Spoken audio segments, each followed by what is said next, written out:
ఒక పరిచయమైన వాక్య భాగము పాత నిబంధనలో దానిని చూస్తూ ఒక దంపతులు వారి జీవితంలో ఉన్న పరిస్థితులను ఆ సమయమందు మనం గమనించి దేవుడు ఆ కుటుంబంలో ఉన్న ఈ కాంప్లికేషన్ అంటే తెలుసు కదా, అర్థం కాని పరిస్థితులు, అర్థం కాని పరిస్థితులను దేవుడు ఎలాగా దానిని పరిష్కారం చేయడానికి ఆయన ఎంచుకున్న పద్ధతి. చిన్న వర్తమానం, క్లుప్తమైన వర్తమానము, ఆ ప్రత్యేకమైన వాక్య భాగము ఆదికాండం 15వ అధ్యాయం. అంటే అబ్రహాము శారా జీవితం. ఇంకా వాళ్ళ పేర్లు మారలేదు అప్పటికి. అబ్రహాము ముందు ఏమని పిలువబడ్డాడు? అబ్రాము. ఓకే, కాబట్టి ఆ వాక్య భాగములో కొన్ని విషయాలను మనం ధ్యానం చేద్దాం.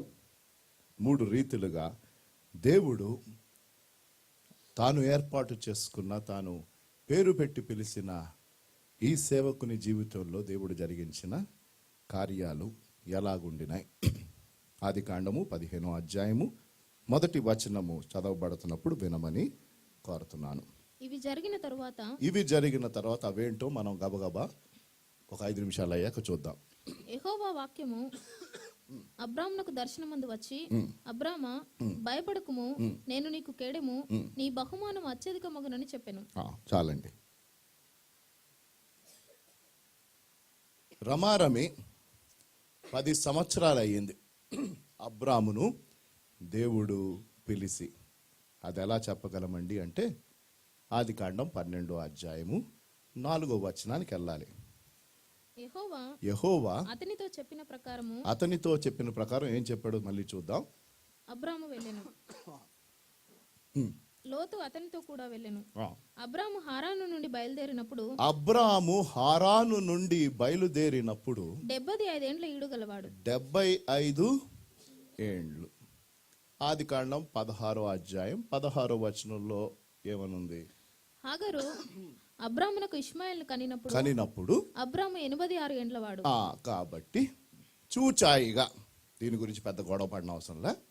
15వ అధ్యాయంలో దాదాపుగా ఆయన 85 సంవత్సరాలను అజ్యూమ్ చేసుకోవటం సేఫ్. ఎందుకంటే 9 నెలలు మోసుకుంటారు కదండి, అవునా కదా? రైట్. అదేంటండి దానికి పెద్ద గొడవ అవసరం. అట్లాంటివి కావాలంటే థియాలజీ కాలేజ్లో చేరాలి, if you want to truly determine what is ages. But around అంటే ఎందుకండి అంత ప్రాముఖ్యం అంటే దేవుని యొక్క వాగ్దానము అబ్రహామునకు ఇవ్వబడి 10 సంవత్సరాలు అయింది. 10 years is a long time. 10 సంవత్సరాలు అబ్రాము దేవునికి విధేయుడై నడుస్తూ ఉన్నాడు. ఎందుకంటే ఆయన పిలిచినప్పుడు ఏ అడ్రస్ చెప్పలా, ఏమీ చెప్పలా. నేను నీకు చూపించుచున్న దేశమునకు వెళ్ళు, నిన్ను గొప్ప జనముగా చేసేదను. It is a big promise brother, sister, it's a big promise. I will make you a great nation. Abram అన్న పేరు నాకు అర్థం ఏంటో తెలుసా? ఫాదర్ ఆఫ్ మెనీ, అనేకులకు తండ్రి. కాబట్టి ఈయన తిరుగుతా ఉన్నప్పుడు సార్ మీ పేరేంటి అడగరా? ఏమండి అడిగితే ఏమంటాడు? అబ్రాము. అంటే దాని అర్థం ఏంటి సార్ అని అంటే అనేకులకు తండ్రి. అయితే మీకు ఎంతమంది పిల్లలు సార్ అని అడిగితే ఇంకా పుట్టలేదు సార్ అని అంటాడు, అవునా కదా? Are you getting the point? What is Abraham facing 10 years? Because anybody who met him were asking this question. You are a father of many. Where are those many? ఎక్కడున్నారు అనేకులు అంటే ఇంకా రాలేదు, కానీ ఏమంటాడు? వస్తున్నారు అంటాడు. అండా అని ఉంటాడు. He would have told, I don't have any, but they are coming. అంటే నెక్స్ట్ క్వశ్చన్ వచ్చి ఉంటుంది, ఎలా చెప్తున్నారు సార్? దేవుడు చెప్పాడు కాబట్టి. హల్లెలూయా. Because God told me, because God told you, you need to claim and say, yes, the promise of God is coming. The problem is we don't even remember. ప్రశ్న ఏంటంటే 31వ తారీఖు తీసుకున్న వాగ్దానం ఎంతమందికి కంఠస్థం? మీకు వచ్చిన వాగ్దానం పోనీలేండి, ఒక 20% ఉన్నారు. ఎంతమంది కనీసం ముందు ఎంతమంది ఆ వాగ్దానం తీసుకున్నారు? 31వ తారీఖు 1వ తారీఖు ప్రామిస్ కార్డ్, అయ్యో బాబాయ్ అందరూ తీసుకున్నారు. ఎంతమంది యథార్థంగా ఆ వాగ్దానాన్ని రోజు జ్ఞాపకం చేసుకొని ప్రార్థన చేస్తున్నారు? అది విషయం అది. As simple as that. Promise claiming గురించి చెప్పట్లేదు, కానీ దయచేసి ఆలోచించండి ఎలాగ ఉంటుంటుందో. అబ్రాహాము నాకు అనేకులకు తండ్రి ఒక్కడు లేడు, 10 సంవత్సరాలు అయింది. అయితే దేవుడు తన జీవితంలో ఉన్న ఈ కాంప్లికేషన్, ఎందుకు కాంప్లికేషన్ అంటానంటే, స్త్రీలు ఏమనుకోబాకండి, నేను అనుకుంటా 10 సంవత్సరాలు దగ్గర పడతా ఉంటే సారా అప్పుడప్పుడు చెక్ చేస్తూ ఉంటుంది, నువ్వు కరెక్ట్గా విన్నావా దేవుడు ఏం చెప్పాడు అని ఉండరా? ఏమండి, why don't you think like that? 1 year 2 years వరకు బాగానే ఉంది, దేవుడు అసలు బిడ్డలను ఇస్తా అన్నాడా? నువ్వు ఏం వింటావు సరిగా, నువ్వు వినేది ఒకటి చెప్పేది ఒకటయ్యా. నీతో ఫస్ట్ నుంచి వచ్చిన ప్రాబ్లం ఇదే. భలే త్వరగా వచ్చేస్తాం మనం జడ్జిమెంట్కి కదా. దేవుడు కరెక్ట్గా చెప్పాడా? చెప్తే ఏరి నీ వయసు ఏంటి, నా వయసు ఏంటి, అసలు ఈ వయసులో పుడతాడని చెప్తేనే ముందు నువ్వు అడగాలి క్లియర్గా. సార్ ఏమయ్యా బాబు చెప్తున్నావు, ఇది జరిగే పనా కాదా, నువ్వు అట్లాంటిది ఏం చేయలే ఆయన చెప్పాడు అంటున్నావు, రోజు చెప్తున్నావు, ఎవరికి కలిసినా చెప్తున్నావు, వస్తున్నారని ఎవడు వచ్చేటట్టు కనిపించట్లేదు ఇక్కడ. Are you getting the point? She might have asked him, or both of them would have struggled to understand, did really God tell this? అందుకనే తర్వాత ప్రాబ్లం అయింది. అయితే ఆ టైంలో ఆ 10 సంవత్సరాలు అయిన తర్వాత ఒక చక్కని మాట ఉంది, దానినే మనం చూస్తూ ఆ మొదటి 6 వచనాలలో 3 విషయాలను చూద్దాం. God dwelt in 3 ways the issues in Abraham and Sarai's life. ఆ సమయములో, ఆ సందర్భములో వారి ఇరువురిని దేవుడు 3 రీతిలుగా ఆ సమస్యను పరిష్కారము చేయడానికి ఆయన చేశాడు.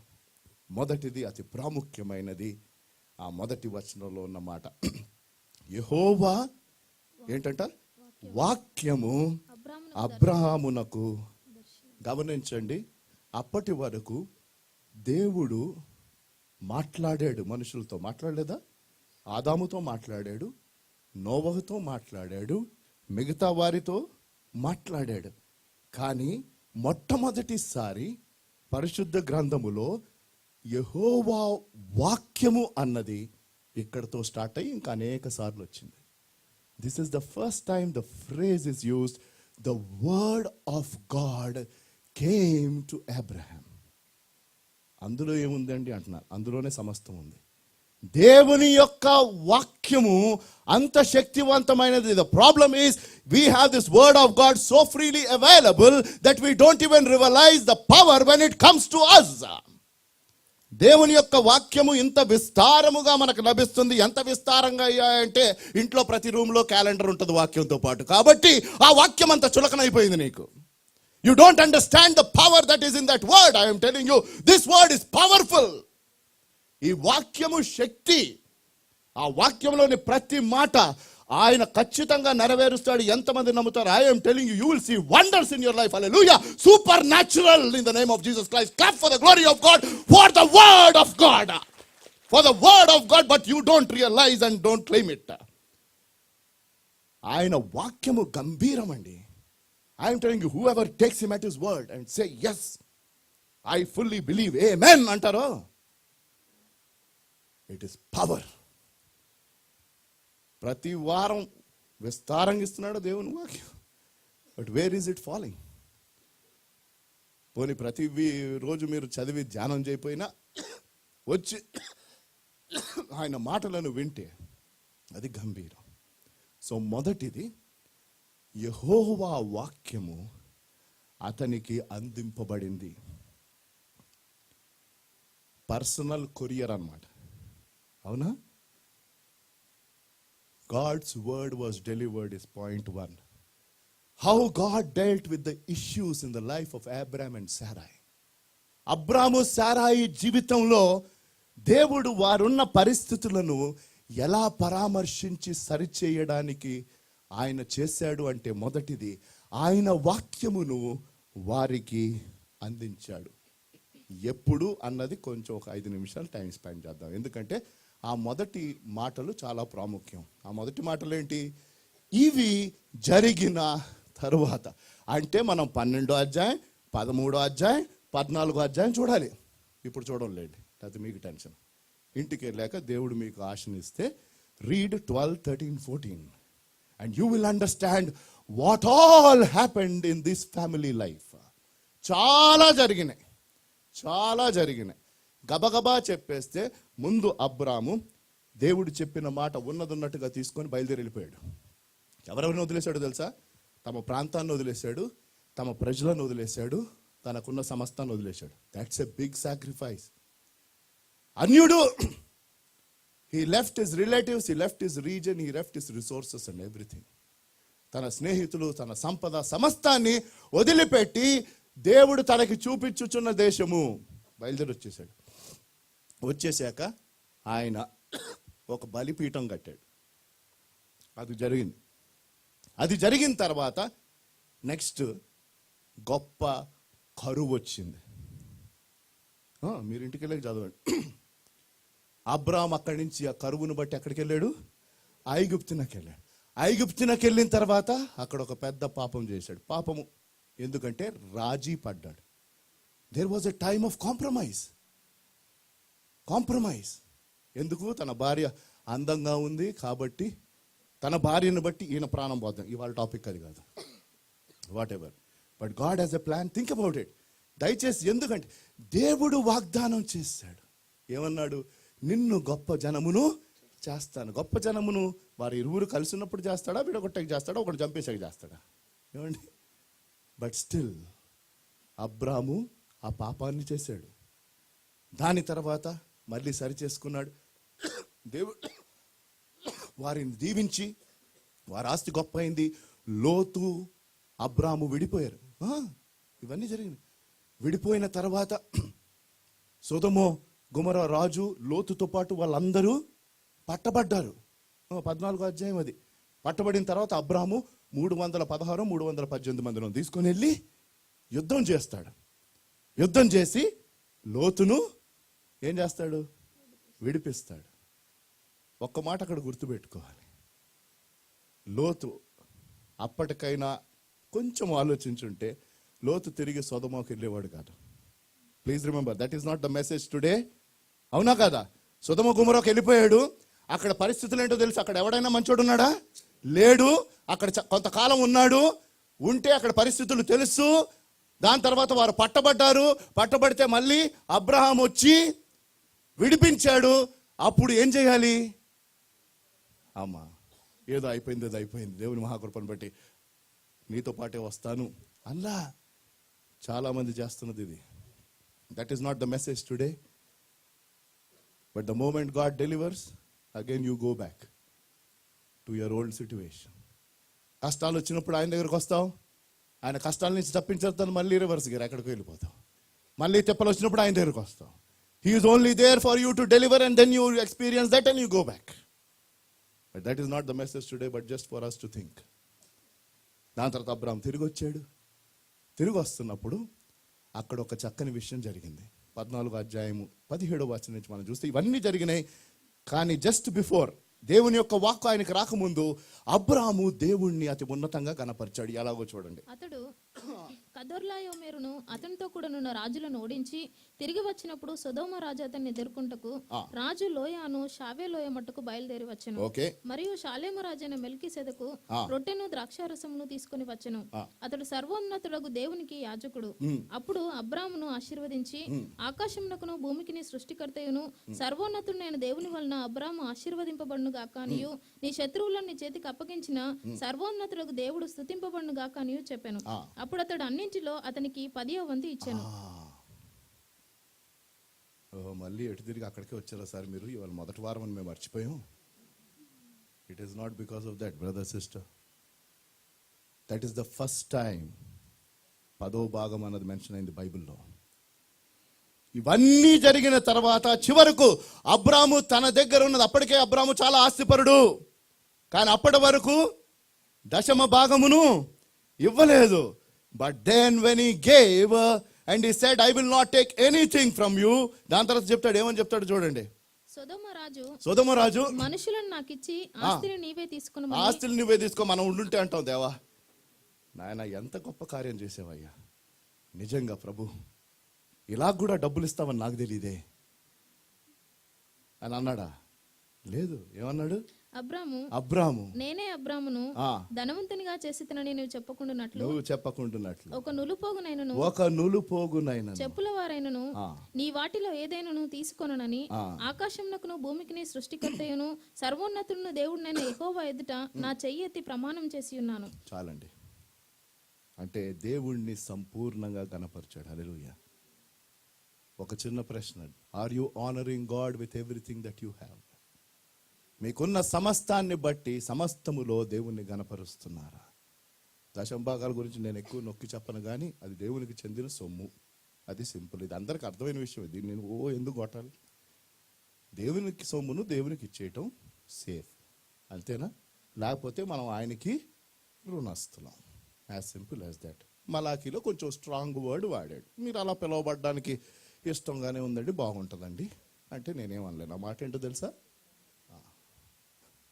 వెనకాల వాళ్ళు వినలేదు అనుకుంటా. దొంగలు, భలే టైటిలే. మేము దొంగలుగానే ఉంటాం సార్ అంటే ఉండండి. God is telling you are a robber. Abram ఇవన్నీ జరిగిన తర్వాత, తన సమస్తమును వదిలిపెట్టి విడిచిపెట్టి వచ్చిన తర్వాత, బలిపీఠాన్ని కట్టిన తర్వాత, రాజీ పడిపోయిన తర్వాత, లోతుతో వేరైపోయిన తర్వాత, లోతును మళ్ళీ తిరిగి రక్షించిన తర్వాత, సొదొమ గొమొర్రా రాజు తనకున్న సమస్తాన్ని ఇచ్చేస్తాను, ప్రజల్ని ఇచ్చేస్తే చాలంటే నాకు అవసరం లేదు, ఇదిగో నేను దేవునికి చెందింది దేవునికే ఇస్తాను, ఆయనకు ఘనత మహిమ చెందాలని చెప్పిన తర్వాత యెహోవా వాక్కు ఆయనకు వచ్చి తన వాగ్దానాన్ని జ్ఞాపకం చేసింది. The promise of God will come to you if you honour him fully. ఆయనను సంపూర్ణంగా నువ్వు నేను ఘనపరిస్తే, అది పాయింట్. దేవుని వాక్యం వచ్చి చెప్పిన రెండు విషయాలు ఏంటి? రెండు విషయాలు.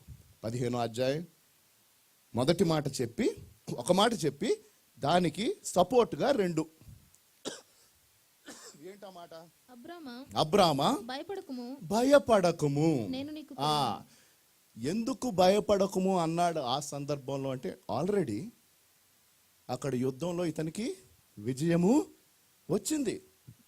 కాబట్టి అబ్రాము శత్రువులకు భయపడుతున్నాడని మనం అనుకోవాల్సిన అవసరంలా. ఎక్కడో కొంత భయం ఉండొచ్చు, ఎందుకంటే చుట్టూ శత్రురాజులు ఉన్నారు కాబట్టి.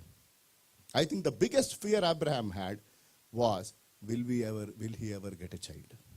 మీకు అర్థమవుతుందా? అబ్రహాముకు ఉన్న అతిపెద్ద భయం ఏంటంటే, నాకు అసలు సంతానము, అది విషయం. అందుకనే దేవుడు భయపడకము అని ఎందుకు అన్నాడంటే, నేను టైంకే వస్తాను నాయన నీ దగ్గరికి అన్నాడు. Hallelujah. God is telling don't fear, I will always come to you on time. You should believe. Problem ఏంటంటే, మనం మన టైం ప్రకారం ఆయన రావాలనుకుంటాం, ఆయన పని చేయాలనుకుంటాం. He is always on time. There is no doubt about it. దేవుడు ఎప్పుడూ టైంకే మన జీవితాల్లో తను ఆశించింది చేస్తాడు. అందుకనే అంటాం, there is delay but don't delay. But the point is, are you willing to wait? నువ్వు కనిపెట్టడానికి సిద్ధమా? భయపడకము అంటే కరెక్టే, 10 సంవత్సరాలు అయిపోయింది, కానీ భయపడకు.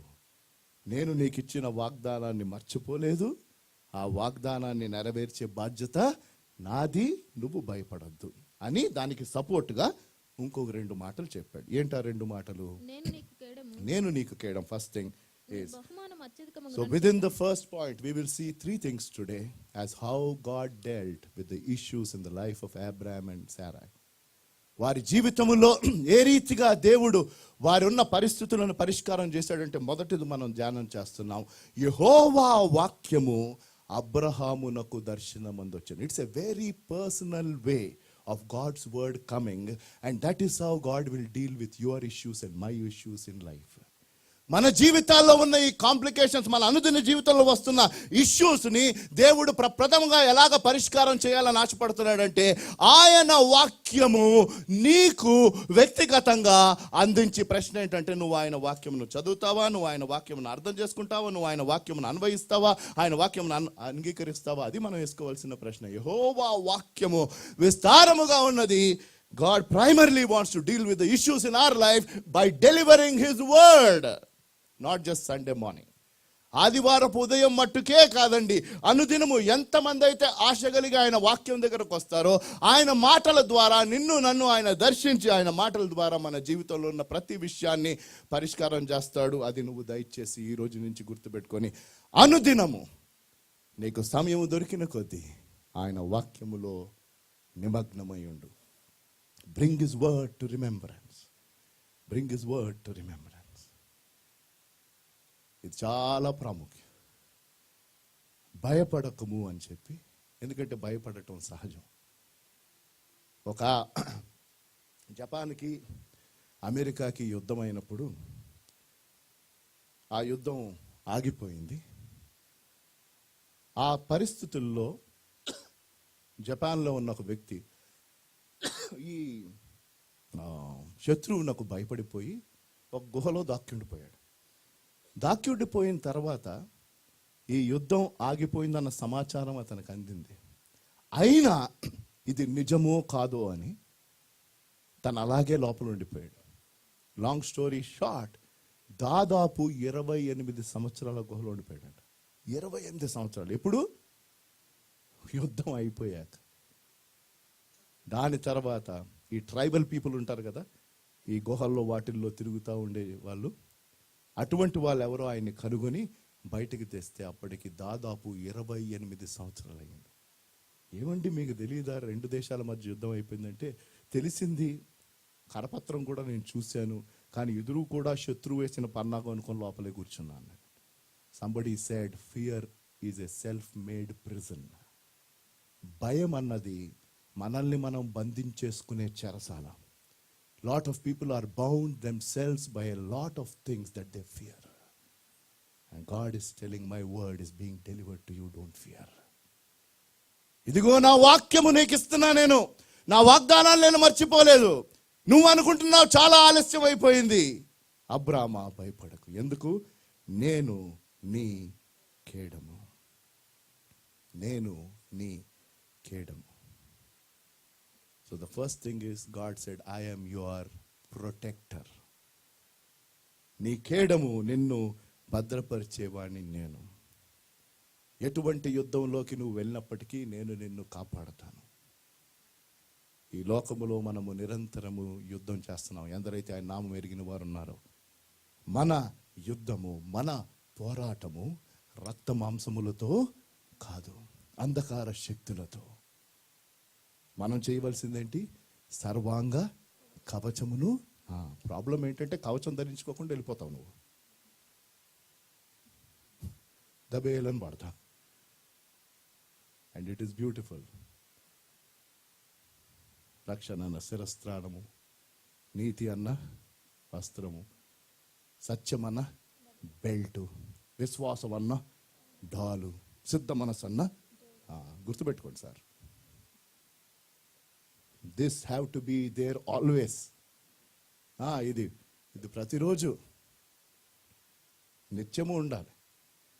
అప్పుడు వెళ్ళు, పోరాడు. వాక్యం అన్న, that is the armor of God. And God is telling, don't be afraid. భయపడకు, నేను నీ కేడము. రెండవది అంటున్నాడు, నీకు బహుమానము అత్యధికము అగును. ఎందుకన్నాడు ఆ మాట?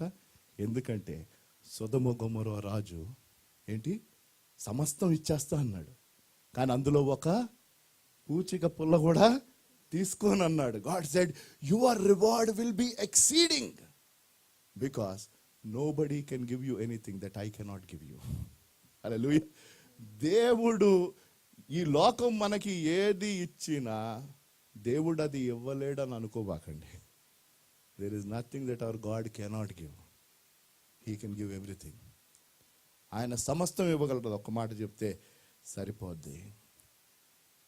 అయితే ఎందుకు ఈ మాటను దేవుడు తనకి జ్ఞాపకం చేశాడు అంటే, అబ్రామును దేవుడు సిద్ధం చేస్తున్నాడు. ఆ సంపూర్ణమైన సమకూర్పు ఎప్పుడు చూశాడయ్యా అంటే, ఇస్సాకును బలిగా. ఈ not only said, I am your protector, I am your provider. దేవుడు మనలను కాపాడేవాడు, దేవుడు మనకు సమకూర్పును ఇచ్చేవాడు. భయపడకు. What ever is your fear today morning, don't worry, because God is telling, I am your protector and I am your provider. ఎప్పుడైతే ఆ సమకూర్పును అల్టిమేట్గా ఇచ్చాడో, ఆదికాండం 22 చూడనవసరం లేదు, అప్పుడు అబ్రామ్ అక్కడ ఆ పేరు పెట్టాడు. ఏమన్నాడు? యెహోవా ఈరే. అక్కడ వచ్చింది. ఆయన యెహోవా ఈరే అని సంపూర్ణంగా కనపరుచుకోక మునుపు చెప్తున్నాడు, ఇదిగో నేను నిన్ను సిద్ధం చేస్తున్నాను, భయపడకు, నేను నీ యొక్క సమకూర్పు. ఒక చిన్న ప్రశ్న ఇక్కడ, who is your provider today? Is it the owner of that company? కొంతమందికి సమకూర్పు ఎక్కడి నుంచి అయ్యా అంటే వారి సంస్థ, కొంతమందికి వారి ఇన్లాస్, మరి కొంతమందికి మరొకటి, లేకపోతే వారి ఊర్లో నుంచి వాళ్ళ తల్లిదండ్రులు పంపిస్తున్నది. వారి ద్వారా దేవుడు ఇస్తున్నాడు, వారు కాదు. The source of our provider, the source for hour provision is him and he is giving it through people. ఉద్యోగం చేస్తుంటే ఆ సంస్థ ద్వారా, కానీ నీకు ఆ జీతమును యాక్చువల్గా ఇస్తుంది ఎవరు? ఎప్పుడైతే ఇది అర్థమవుతుందో అప్పుడు మన జీవితాలు కరెక్ట్ దారిలో ఉంటాయి. ఎంతమంది అయితే ఆ సంస్థే నాకు ఇస్తుంది, లేకపోతే నేను చదువుకున్న ఉద్యోగం నాకు ఇస్తుంది, ఈ రీతిగా మనం అనుకుంటే అది వాస్తవం కాదు. So thank God for his provision. దేవుడు మనకిస్తున్న దానిని బట్టి దయచేసి దేవునికి కృతజ్ఞత చెల్లించండి. అయితే రెండో దానికి వద్దాం. కాబట్టి మొదట దేవుడు ఎలా పరిష్కారం చేశాడండి? దేవుని యొక్క వాక్యము, the word of God was delivered. దేవుని యొక్క వాక్యము అబ్రామునకు అందింపబడింది, వ్యక్తిగతంగా అందింపబడింది. నేడు నీకు ఆయన వాక్కు వ్యక్తిగతంగా అందుబాటులో ఉంది. నువ్వు దాన్ని స్వీకరిస్తావా లేదా అన్నది నీ ప్రశ్న, నువ్వు ఇవ్వాల్సిన జవాబు. God's word is being delivered every day. It is there in abundance. Praise God. విస్తారముగా ఉంది దేవుని యొక్క వాక్యం. నీకు వ్యక్తిగతంగా ఆయన అందించడానికి సిద్ధము. అందుకుంటావా లేదా? రెండవది, ఈ లోక జ్ఞానమును దేవుడు కొట్టిపడేశాడు. God has destroyed the wisdom of this world. అదెలాగండి అని మనం అంటే, అబ్రాము చెప్పిన జవాబు చూడండి. ఇప్పుడు మొదటి వచనం అయిపోయింది, రెండో వచనమునకు మనం వెళ్దాం. అనగా ఆదికాండం 15వ అధ్యాయం. అందుకు అబ్రాము ప్రభువైన యెహోవా నాకు ఏమి ఇచ్చిననేమి, నేను సంతానము లేనివాడనై పోతున్నానే. దమస్కు ఎలియజరే నా ఇంటి ఆస్తికర్త అగును కదా. మరియు అబ్రాము, ఇదిగో నీవు నాకు సంతానం ఇయ్యలేదు గనుక నా పరివారంలో ఒకడు నాకు వారసుడగునని చెప్పగా. అంటే దయచేసి గమనించండి, చాలా ప్రాముఖ్యం. అసాధారణమైన కార్యము దేవుడు చేస్తాడని చెప్పాడు. ఏమన్నా అనుమానమా? రైట్. అయితే 10 సంవత్సరాలు అయిపోయింది. 10 సంవత్సరాలు అయిపోయిన తర్వాత మళ్ళీ యెహోవా వాక్యము అబ్రామునకు వచ్చి, భయపడకు అని చెప్పి ఈ వాగ్దానం ఇవ్వగా, అబ్రాము అంటున్నాడు, సార్ నాకు ఏది ఇచ్చినా ఏంటి, నాకు అర్థమైపోయిందిలేండి. ఏంటది? అదేంటి? నీ లోక జ్ఞానం. That is the flesh speaking. Very important. మన శరీరం చెప్పేది. దయచేసి గమనించండి, ఆత్మానుసారమైన విషయాలు శరీరానుసారంగా నెరవేర్చలేము. అది జరగని పని. You and I cannot do God's work in the flesh. Anything that he wants to work through your life and my life. నీ జీవితం ద్వారా, నా జీవితం ద్వారా దేవుడు ఏది చేయాలని ఆశపడింది, అది తన ఆత్మ ద్వారా జరిగించాలన్న ఆలోచన, మన శరీరం కాదు. అబ్రామ్ అంటున్నాడు, నాకు అర్థమైపోయింది సార్. ఏంటి? నా జ్ఞానం ఏం చెప్తుందంటే ఈడే. So he has already reasoned out. ఎప్పుడైతే నువ్వు రీజన్ని, లాజిక్ని తెస్తావో ఇవే పొరపాట్లు అవుతాయి. అయ్యా నువ్వు చెప్పావు అసాధారణమైన జరుగుతుందని, కానీ నాకు అర్థమైంది ఏంటంటే ఇంక వీడితోనే నేను అడ్జస్ట్ అయిపోవాలి అని దేవుడు తనకు నేర్పించాలని ఆశపడింది. ఆ రోజు స్పష్టంగా మళ్ళీ తిరిగి అబ్రాహామునకు దేవుని యొక్క వాక్యము వచ్చి చెప్పి ఆయనకి చెప్పాలని ఆశపడింది ఏంటంటే, నేను నీ స్వాస్థ్యము. Abraham had to reach to a stage where he had to understand that God himself was his reward. ఆయనే తన బహుమానము, ఆయనే తన స్వాస్థ్యము అన్న స్థాయికి అబ్రహామును దేవుడు తీసుకొని రావడానికి సిద్ధపరుస్తా ఉన్నాడు. అబ్రహాం అన్నాడు, ఇక మా దగ్గర ఉన్న ఈ సేవకుడే మా బిడ్డ. Are you adjusting with the second best or are you waiting for God to give you what is kept for you? దేవుడు నీ కోసం ఏర్పాటు చేసింది తీసుకోవడానికి నువ్వు కనిపెడతావా, లేకపోతే నీ స్వంత తెలివితేటలతో నీకున్న రీజనింగ్ని బట్టి ఆయన ఇచ్చిన వాగ్దానం ఉంది, అసాధారణమైన కార్యమును ఆయన చేస్తా అని చెప్తున్నాడు. అది నీ ఆరోగ్యం బట్టి కావచ్చు, నీ కుటుంబం బట్టి కావచ్చు, మరొకటి కావచ్చు. God is promising you that he will do a super natural miracle. నీ జీవితంలో అసాధారణమైన అద్భుతం చేస్తాడని అనేక రీతులుగా ఆయన చెప్పగా, నువ్వు నీ యొక్క తలంపులను బట్టి, నీ రీజన్ని బట్టి, నీ ప్రయత్నాన్ని బట్టి మరొక దాంతో సర్దుకుంటావా? ఆ రీతిగా నువ్వు సర్దుకుంటే ఆ అసాధారణమైనది నువ్వు పొందలేవు. As simple as that. It's a very strong statement. ఇది చాలా చాలా ప్రాముఖ్యం. మన జీవితాల్లో దేవుని మీద ఆ రీతిగా పూర్తిగా ఆధారపడి దేవుని యొక్క ఆత్మకు చోటిచ్చి అసాధారణమైన అద్భుత కార్యాలు మన జీవితంలో దేవుడు తన ఆత్మ యొక్క శక్తి ద్వారా జరిగిస్తాడు. It has got nothing to do with your flesh. The fruit of the spirit cannot be developed by the flesh. Simple. ఆత్మ ఫలమును శరీర సంబంధంగా నువ్వు నేను తయారు చేసుకోలేము. That is the secret in a believers life. ఆత్మ ఫలమును ఆయన తన ఆత్మ ద్వారా తయారు చేస్తాడు మన జీవితాలలో. దేవుడు తనకిచ్చిన వాగ్దానము. అబ్రాహాం అంటున్నాడు, నాకు అర్థమైంది, ఈ వాగ్దానం ఈ రీతిగా నెరవేరుస్తావు కాదు అన్నాడు. అందుకనే దేవుడు ఒక హోంవర్క్ ఇచ్చాడు. ఆ హోంవర్క్ చేయలేకపోయాడు అబ్రహాం. నెక్స్ట్ వర్స్లో ఆ మాట చెప్తే ఏమన్నాడు? మూడో దానికి వచ్చాం. మొదటిది ఏంటండి? ఎలా పరిష్కారం చేశాడు? దేవుని యొక్క వాక్యము అతనికి అందించాడు. రెండోది ఏంటి? ఈ లోక సంబంధమైన జ్ఞానము పనికిరాదని చెప్పాడు. డోంట్ ట్రై టు రీజన్ అన్నాడు. డోంట్ ట్రై టు రీజన్ అన్నాడు. The wisdom of this world is not needed. ఈ లోక సంబంధమైన జ్ఞానము అక్కర్లా, పరలోక సంబంధమైన జ్ఞానం. దాని తర్వాత యెహోవా వాక్యము సెకండ్ టైం అతని యొద్దకు వచ్చి ఇతడు నీకు వారసుడు కాడు. ఇతడు నీకు వారసుడు. ఇదిగో నువ్వు అడ్జస్ట్ అయిపోదాం అనుకుంటున్నావు. Let me clarify again. నేను మళ్ళీ చెప్తున్నా, 10 సంవత్సరాల క్రితం చెప్పింది మళ్ళీ చెప్తున్నాను. ఒకవేళ నువ్వు మర్చిపోయామో, నీకు సరిగ్గా అర్థం కాలేదేమో, నువ్వు ఇవన్నీ చూపించేసి నాకు అడ్జస్ట్ అయిపోతాను అని చెప్తున్నావు. అడ్జస్ట్ అవ్వాల్సిన అవసరం లేదు.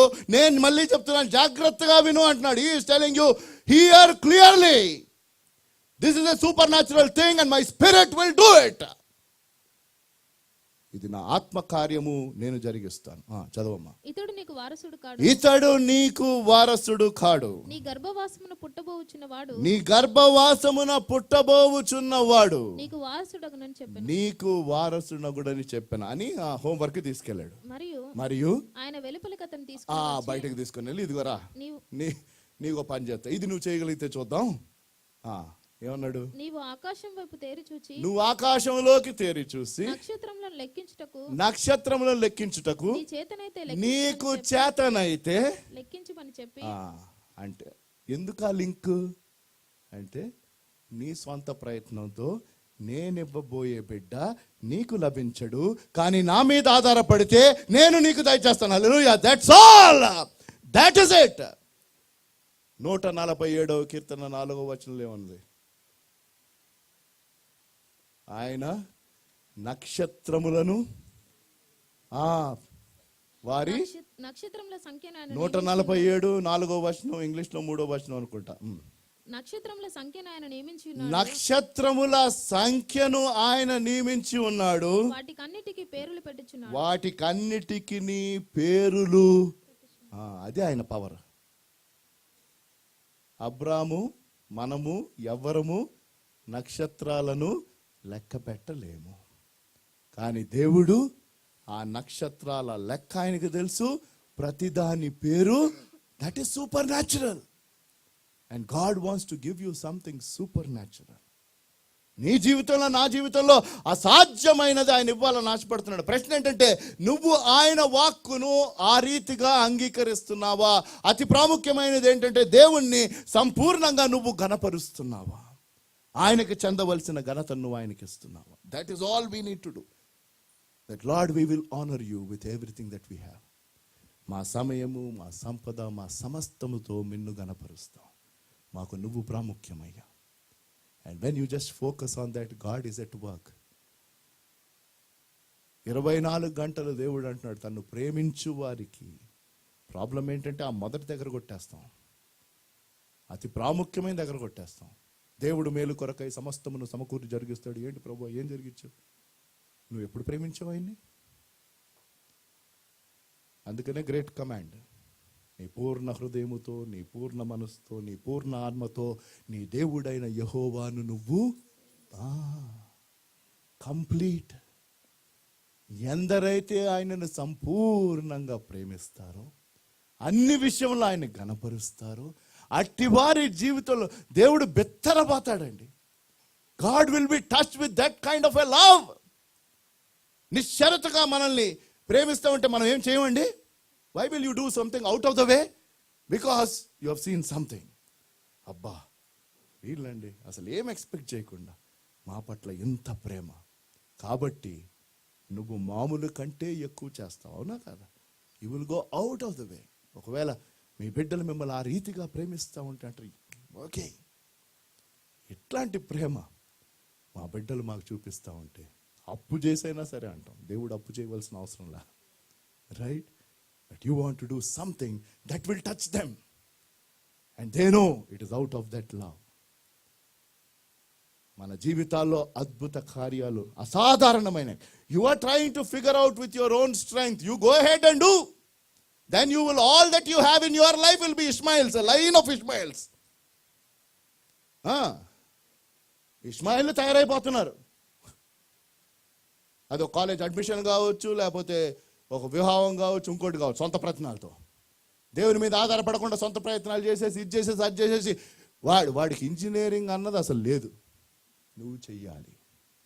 పక్కింటోళ్ళు చేశారు, వాళ్ళ ముందు మా పరువు ఏమవుతుంది? మనకేదో పెద్ద పరువు ఉన్నట్టు. Who told you? Who told you all this rubbish and nonsense? Did you ever ask God, what is your will for my child? Did you ever God ask that what is his will in your life? మన బ్రతుకుల్లో ఆయన చిత్తం తెలుసుకున్నావా? మన బ్రతుకుల్లో ఆయన ఉద్దేశం తెలుసుకున్నావా? అక్కడికే రాలా.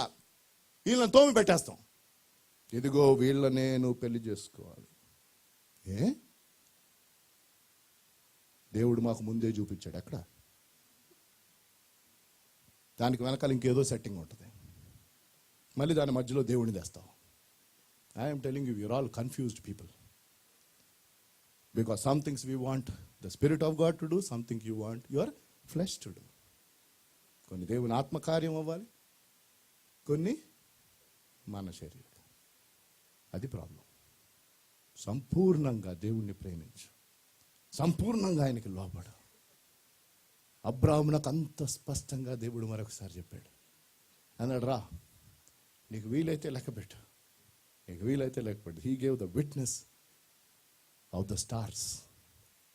దేవుడు ఉట్నే మాట చెప్తే ఆయన ఏదో ఆ రీతిగా ఉండిపోతాడు అనుకోబాకండి. దానికి ఆయన ఏమిచ్చాడు? రుజువును చూపించాడు. నేను గొప్ప జనమును చేస్తా అని చెప్పాను. దానికి ఆధారం ఏంటో తెలుసారా?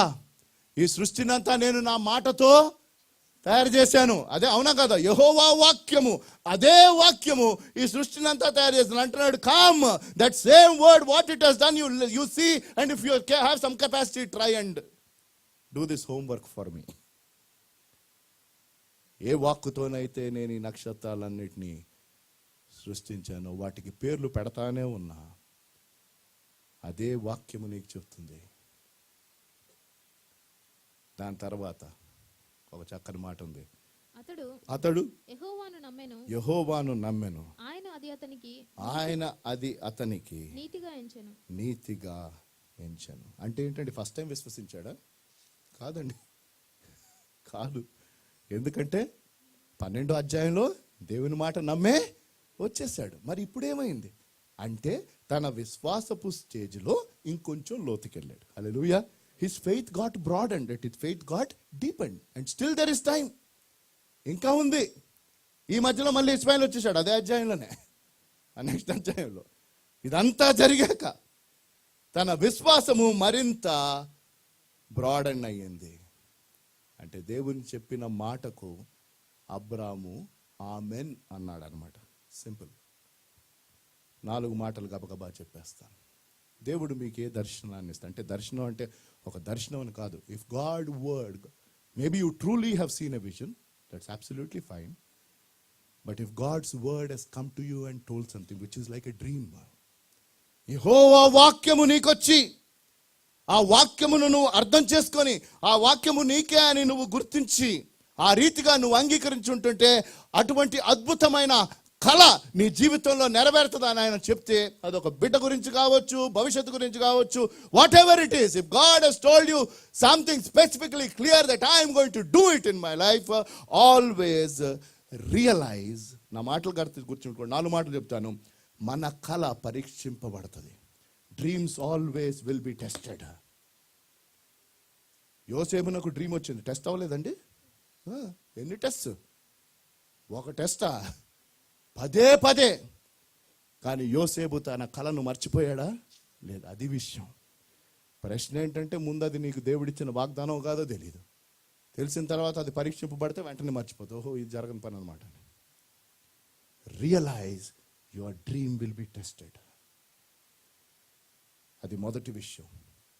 రెండవది, గుర్తుంచుకో. Remember, God will reassure because he gave that. ఆయనిచ్చిన దర్శనం అది, ఆయనిచ్చిన మాటది. కాబట్టి ఆయన 10 మళ్ళీ చెప్తా ఉంటాడు మనకి, బాబు నాయన ఏమి ఇట్లా చేస్తున్నావు, నీకు చెప్పానుగా, కొంచెంసేపు ఆగలేవా? I want to, in my own time I will. God will reassure. The problem is you need to understand that you should be prepared for that test. అబ్రాహాముని ఎంత గంభీరంగా పరీక్షించాడు సమయం లేదు చూడడానికి. ఇచ్చిన తర్వాత కూడా, after his dream was realized, still it was tested. And that is what it is. అది రెండవది. మూడవది, నీకు భయం వస్తూ ఉంటే ఇది జరుగుతుందా లేదా అన్నప్పుడు వెంటనే ఆ భయమును విశ్వాసంతో రీప్లేస్ చేసుకో. Whenever we are human beings, we get so influenced about what is happening. మన చుట్టూ జరుగుతున్న దాన్ని బట్టి మనం ప్రభావితం అవుతాం. బిడ్డకు పెళ్ళి అవుతుందని దేవుడు చెప్పాడు, ఖచ్చితంగా జరుగుతుందని చెప్పాడు. నువ్వు విశ్వసించావు, కానీ 1 సంవత్సరం అయిపోయింది, 2 సంవత్సరాలు అయిపోయింది, వాళ్ళకంటే చిన్న వయసులో ఉన్న వాళ్ళు పెళ్ళి అయిపోతుంది, చూసేసరికి అసలు అవుతుందా అన్న question mark. Yes, that is fear. Replace faith with your fear. నీకున్న భయమును విశ్వాసముతో ఎక్స్చేంజ్ చేసుకో. నాలుగవది, recognize there is great reward when you fulfill God's dream. Hallelujah. దేవుని యొక్క దర్శనము నీ జీవితంలో నెరవేరుట ద్వారా నీ బహుమానము అత్యధికమగును. Hallelujah. There is great reward for all those who fulfill God's dreams. దేవుడు అందుకనే కదండి మనం తయారు చేసింది. నీ ద్వారా, నా ద్వారా దేవుని యొక్క కళ ఈ లోకములో నెరవేరితే అంటున్నాను, అత్యధికమవుతుంది నీ బహుమానం. Remember that God is dreaming about you. అది విషయం. ఇవన్నీ మర్చిపోయి ఈ లోకరీత్యా ఆలోచిస్తూ ఉంటే you are living out your own dreams which will not bring any reward. ఇవి 4. గుర్తుంచుకో. Realize your dreams will be tested. Remember God's reassurance. Replace fear by faith. And recognize great reward is there when you fulfill God's dream. 3 రీతులుగా Abram జీవితంలో సమస్యను దేవుడు పరిష్కారం చేయడానికి ప్రయత్నం చేశాడు. అతని వాక్యమును, దేవుడు తన వాక్యమును అతనికి ఇచ్చి, ఈ లోక జ్ఞానముతో సంబంధం లేదు నాయన, నేను చెప్పిన మాట నెరవేరుతుంది, దానికి రుజువిదిగో ఆకాశ నక్షత్రములను లెక్కబెట్టు. కానీ నేను చేయగలను నా పని, నేను చేశాను, నీ జీవితంలో చేస్తాను. తల్లు వంచి ప్రార్థన చేసుకుందాం. దేవుడిచ్చిన వాక్యాన్ని బట్టి, ఆయన వాక్యము అబ్రహామునకు వచ్చెను, ఆయన వాక్యము ఈరోజు నీకు వచ్చెను. నీకు వ్యక్తిగతంగా దేవుడు తన వాక్యమునిచ్చాడు. Now what will you do with this word that came to you today? What will you do? ఏం చేస్తావు? ఆయన ఇస్తున్న వాక్యమును నువ్వేం చేస్తావు? నీ జీవితంలో దానిని అన్వయించి అట్టి వాక్యమును గౌరవించు.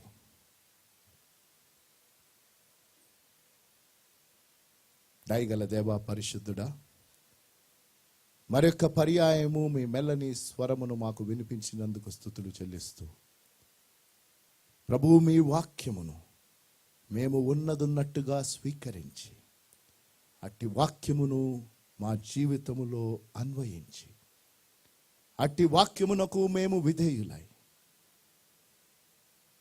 మీరు మాకు వాగ్దానం చేయుచున్న అసాధారణమైన అద్భుతాలన్నీ మా జీవితంలో మీ ఆత్మ ద్వారా జరిగిస్తారని నమ్మి స్తుతిస్తూ, శరీర సంబంధమైన జీవితాలను విడిచిపెట్టి ఆత్మ సంబంధమైన జీవితాలు జీవించడానికి సహాయము చేయమని యేసు నామములో ఈ ప్రార్థన వేడుకుంటున్నాము తండ్రి.